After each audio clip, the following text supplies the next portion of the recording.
Boas palavras para um bom dia.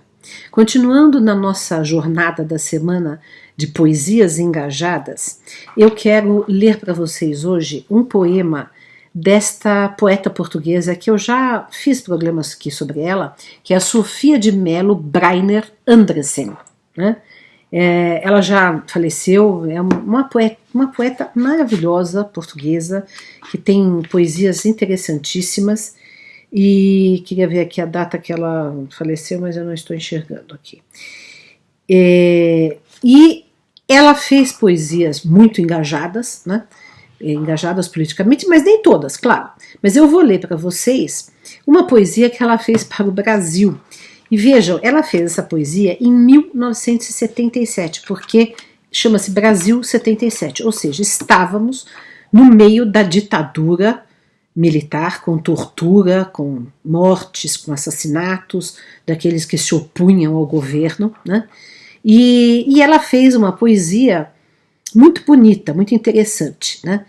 E depois eu fiz uma poesia chamada Brasil 2020, que de certa maneira ressoa essa poesia, né, da Sofia, mas com a nossa situação de hoje.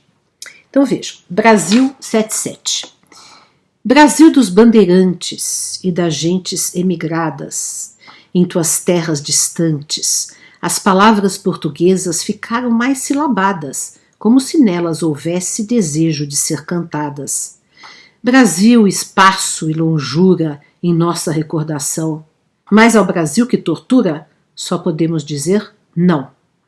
Brasil de Manuel Bandeira, que ao franquismo disse não, e cujo verso se inscreve nesse poema invocado em vosso e meu coração.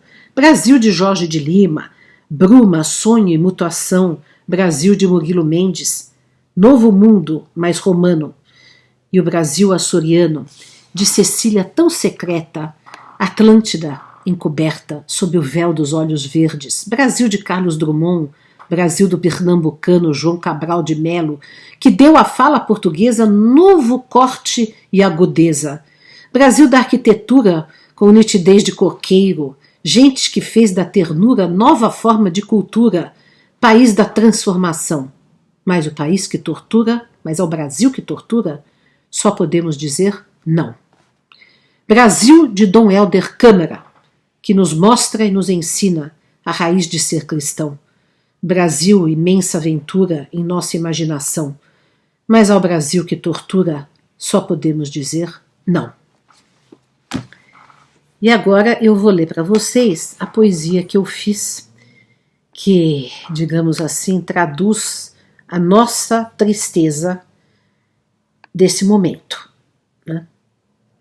Sim, o Brasil das etnias diversas, grandes e amadas, de terras verdes e vastas, de canções entusiastas, de tantas e tais sintonias, mas ao Brasil que devasta as florestas sagradas e ao Brasil que massacra seus pretos em profusão e seus povos nativos, só podemos dizer não.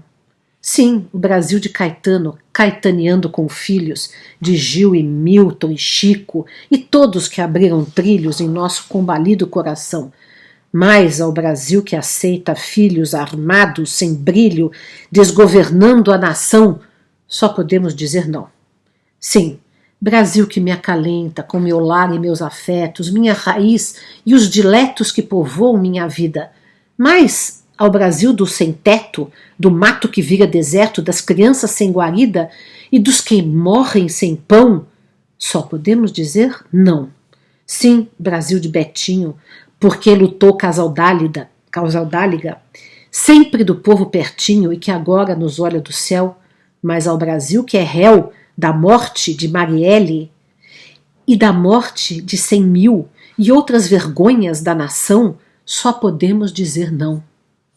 Sim, Brasil do sertão, de Suassuna, das veredas de Guimarães e de todas as heróicas mães que se erguem para lutar, viver, seguir e amar, mas ao Brasil feminicida, com caratonha suicida e homens de destruição, só podemos dizer não.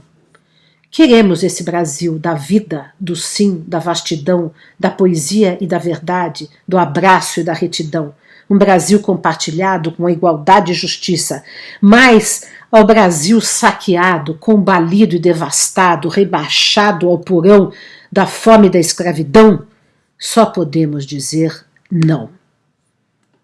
Então essa é a força da poesia engajada, da poesia que luta, da poesia que empunha a palavra como uma espada que fere a injustiça, da poesia que se compromete com a felicidade dos povos, da poesia que sonha com um mundo melhor. Essas foram as nossas boas palavras para um bom dia.